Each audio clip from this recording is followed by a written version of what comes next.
iryavuzwe yaraye ritashe. Indirimbo nshasha yise Burundi himbaza yarayishize ahabona. Uwo nawe si uwundi ni Apotre Apollinaire Habonimana.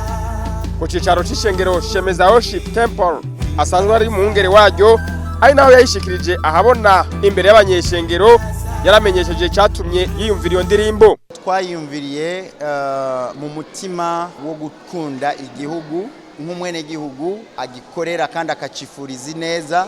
Iryo jambo guhamagarira Burundi guhimbaza ko ndiyumvira ibihe iki gihugu gihitiyemwo. Iyo duhimbaje Imana nta mwanya dusubira kuronka wo kudakora ibikorwa by'iterambere, nta mwanya dusubira kuronka wo kwicana, wo kuryarukana mu madini, mu macakubiri y'amoko y'intara n'ibindi byose vyandagutakiye.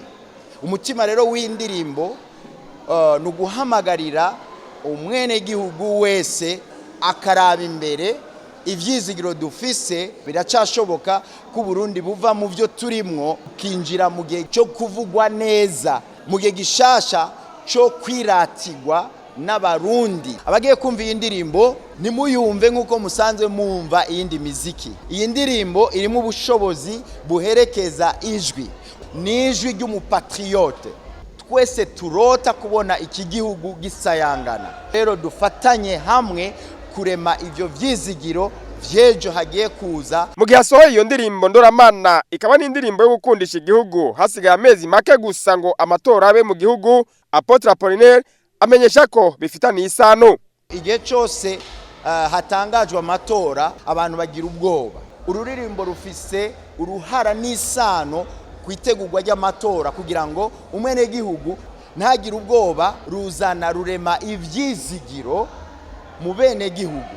Amatora agiye kuza kubera ko abasenzi twahagurutse kandi ishengero duteramiye iki gihugu, abantu b'Imana bariko batangaza ivyizigiro. Umwene gihugu ntagire ugusimbwa umutima, ahubwo asenge akora icyo akwiye gukora, yitaba amatora nkuko bisanzwe, hanyuma atore ivyiza, atore ibintu byubaka igihugu. Abacubaka ni twebwe nyene, nta munyamahanga azokitwubakira, ni twebwe. Turiko dutegurira kwinjira mu matora, twakira umutima wo guhimbaza, umutima wo kwizigira Imana, umutima wo gufatana munda, twubaka igihugu cacu kuko ni twebwe bene co. Umwe mu banyashengero baraho yavuze ko iyo ndirimbo yamuhimbaye.